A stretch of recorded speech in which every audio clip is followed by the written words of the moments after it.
गुरुबिक्स में आपका स्वागत है। आइए अब हम देखें कि हम किसी भी मैट्रिक्स का इन्वर्स कैसे फाइंड आउट कर सकते हैं। इसके लिए हम एक एल्गोरिथम यूज करेंगे। तो हमारे पास 4 स्टेप्स हैं। सबसे पहला स्टेप है step 1।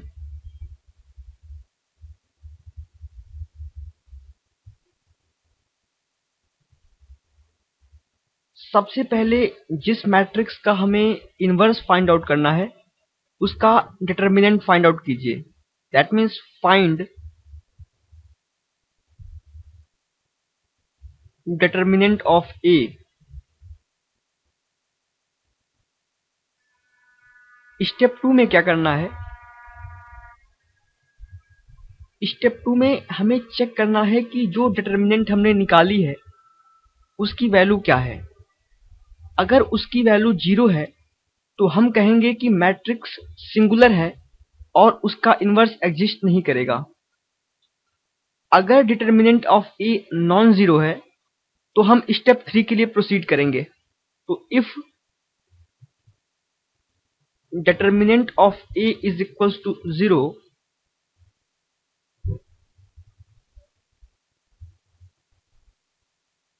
then A is singular matrix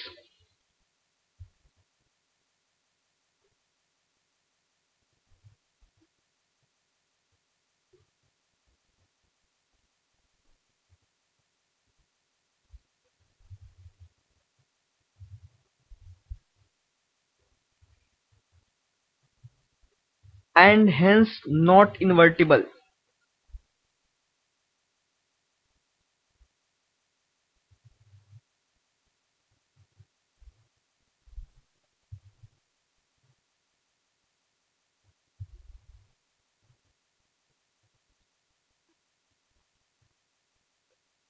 Else the matrix is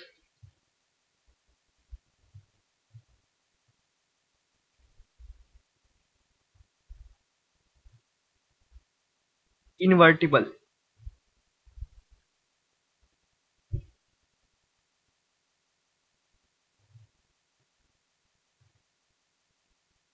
ठीक है।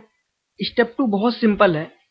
हमने जो डिटर्मिनेंट ऑफ ए निकाला था अगर उसकी वैल्यू 0 है तो हम कहेंगे मैट्रिक्स ए सिंगुलर मैट्रिक्स है और इसलिए वो इन्वर्टिबल नहीं है। अगर मैट्रिक्स ए का डिटर्मिनेंट 0 नहीं है तो हम कहेंगे कि मैट्रिक्स ए नॉन सिंगुलर है और उसका इन्वर्स एग्जिस्ट करता है। स्टेप 3 में हमें क्या करना है? स्टेप 3 में हमें एडजॉइंट ऑफ मैट्रिक्स ए निकालना है। फाइंड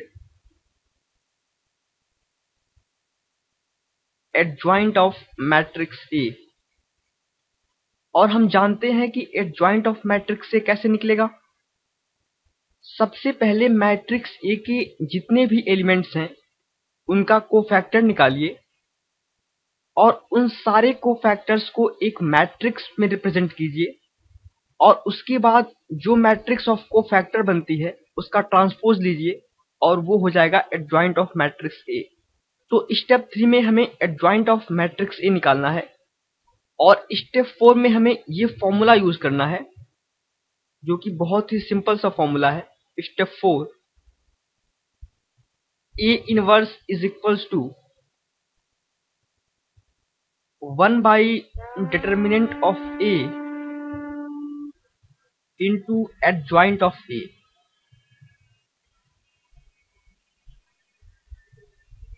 हमने डिटर्मिनेंट ऑफ ए निकाला पहले स्टेप में।